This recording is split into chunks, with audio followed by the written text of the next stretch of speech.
Did you know that more than 70% of American travelers now feel they're treated differently abroad, and not in a good way? Once, the blue U.S. passport was a golden ticket, opening doors to almost every corner of the world. But today, it feels more like a burden. Travelers report colder receptions, awkward stares, and in some cases, open hostility. The truth is uncomfortable. The world's perception of Americans is changing, and not for the better.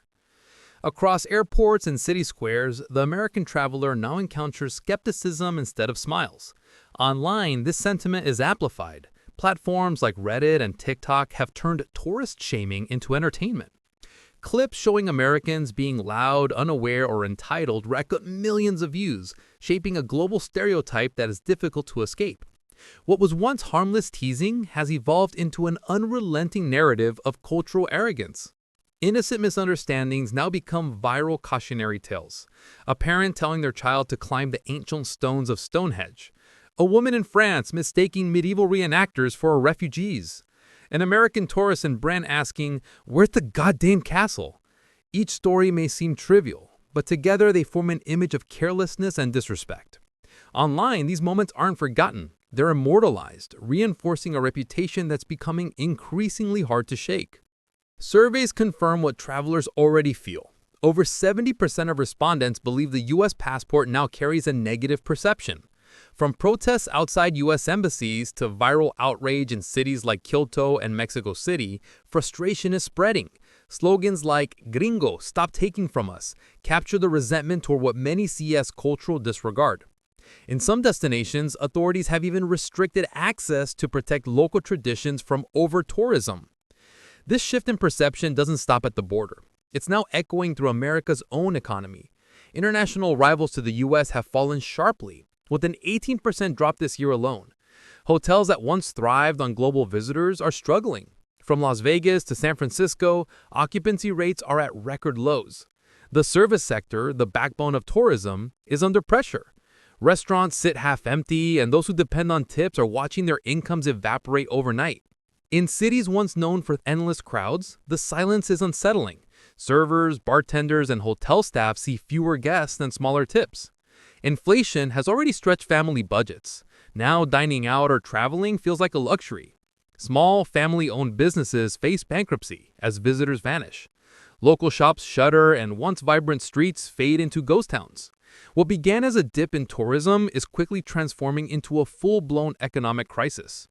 When tourists disappear, the effects ripple outward. Fewer hotel bookings mean fewer restaurant customers, fewer retail sales, and shrinking municipal revenues. Cities relying on tourism taxes are now cutting services from schools to road maintenance. What started as a hospitality issue is becoming a nationwide budget crisis. And behind every closed shop or darkened hotel room are families struggling to survive. Workers, landlords, and small business owners caught in a vicious cycle. The collapse isn't just domestic. U.S. tourism losses are now fueling growth elsewhere. Canada, once America's largest tourist source, has turned inward. Boycotts sparked by political rhetoric have transformed into a booming domestic travel market. Europe and Latin America are also tightening visa rules for Americans. Meanwhile, cities like Nashville and Charleston are benefiting from displaced international events that once filled Atlanta's convention halls. The message from the world is clear. Respect is earned, not assumed. The damage goes beyond numbers. It's about trust. A viral video of German travelers detained in Atlanta triggered a global backlash, costing the state hundreds of millions in lost conferences. Instead of rebuilding bridges, local leaders doubled down, framing stricter laws as sovereignty. But for international visitors, it sounded like rejection. The result? Boycotts, cancellations, and an image of hostility that's spreading faster than any recovery effort can fix. America's tourism industry once symbolized freedom, excitement, and opportunity. Today, it stands at the edge of collapse. $72 billion in projected losses, thousands of jobs gone, and cities hollowed out. The tragedy isn't just economic, it's reputational. Trust takes decades to build, but only moments to destroy. And as the world moves on, one question remains. Will the United States listen, learn, and rebuild its image? Or will the American dream simply fade into memory? Behind every statistic lies a story of a worker, a family, a dream fading away. In Georgia alone, Nearly 92,000 tourism-related jobs have vanished within months. Restaurants once filled with laughter now echo with silence. A hotel owner in New Orleans locks her doors after 50 years, whispering, "It's cheaper to close than to stay open." For millions of Americans, this isn't about policy or politics. It's about survival. The waitress skipping meals to cover rent, the single mother dipping into retirement savings to feed her child, the souvenir vendor watching her stand collect dust. The collapse of tourism is more than an economic downturn. It's a quiet dismantling of everyday life. Much of this crisis can be traced to a dangerous blend of politics and pride. When foreign visitors are treated as suspects instead of guests, trust evaporates. Georgia's crackdown on international travelers, from fingerprinting to property bans, sent a chilling message: you are not welcome here. The viral video of deported musicians was just a spark. What followed was an inferno.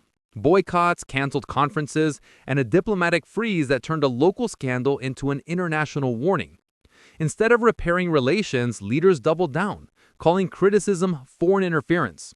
But isolation has a price. Every policy meant to assert power only deepened the divide, not just between nations, but between America and the world it once inspired. As the United States turns inward, others are stepping forward. Canada, Portugal, and even smaller nations like Vietnam are seizing the moment, welcoming the very tourists, students, and investors America has pushed away. Conferences once held in Atlanta are now hosted in Dublin. Cruise lines once based in Florida now dock in Lisbon.